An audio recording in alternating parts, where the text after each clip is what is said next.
अरे काय संदीप भाऊ, ते विकास भाऊची गाडी नेलीस आणि टाकी रिकामी करून आणलीस है ना. पेट्रोल टाकलं नाहीस काय नाहीस. ए आरुष, लय ज्ञान देऊ नको. आपण जिकडे गेलतो का तिकडे रिक्षाने गेलो असतात का, फक्त 20 रुपये लागले असते. आणि ह्या गाडीमध्ये तेवढ्यासाठी मी 100 रुपये पेट्रोल टाकू. अरे पण त्याला कळालं की गाडीत पेट्रोल नाही तर तुला तो किती बोलन. अरे आरुष, त्याचा बी प्लॅन आहे माझ्याकडं. आपण काय करायचंय, गाडी त्याच्या घरी नेऊन नाही लावायची, त्याच्या बांधकामावर नेऊन लावायची आणि तिथून त्याला फोन लावायचा. मग मी त्याला म्हणणार, विकास भाऊ मला लय अर्जंट काम आलंय, त्याच्यामुळे मी तुझी गाडी तुझ्या बांधकामावर लावायलो आणि चाललो. आणि ते जेव्हा इथं येईन आणि गाडीत पेट्रोल बघन तेव्हा त्याला आपण म्हणायचं, अरे यार गाडीतलं पेट्रोल कोणतरी काढून घेतलंय. थोड्या वेळानंतर आरुष, स्टँड लाव चल. हा, थांबा आता मी ते विकासाला फोन लावतो.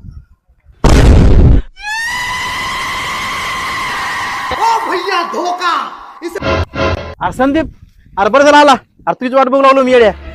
माझी वाट? अरे तुझी बबली आली, बबली सुट्टी घेऊन आली इकडं. काय? माझी बबली आली?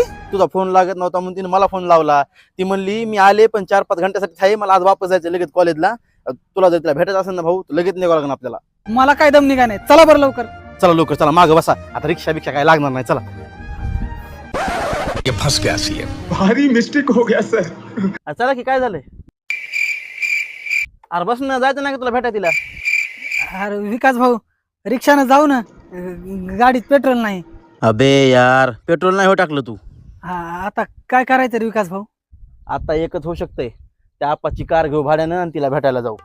अरे हो हो, जमतंय. तुझ्याकडे नंबर आहे ना त्याचा, लाव फोन त्याला. हा पण ते आपा आधीच पेमेंट घेतोय बरं का. तुझ्याकडे 1,500 रुपये आहेत का? हो आहेत ना. मी तुला पाठवतो, तू त्याला पाठव. हा जमते, पाठव मला पाठव. आले थांब, पाठवले. ए थांब विकास भाऊ, थांब. बबलीचा मेसेज आलाय. सॉरी संदीप, येऊ नकोस, मला लगेच परत जावं लागेल. अरे यार, आता 1-1.5 महिना भेट होत नाही. ते जाऊ दे विकास भाऊ, ते पैसे परत पाठव मला. अरे भया कुठून पाठवू, माझ्या लक्षात येत नाही. टीव्हीचा हप्ता कटणार होता 1400 रुपये, कटला. अरे मग कॅश दे ना मला. अरे कुठून देऊ भया, पैसे नाही म्हणून बांधकाम बंद पडले माझं. आता येते तेव्हा देईन.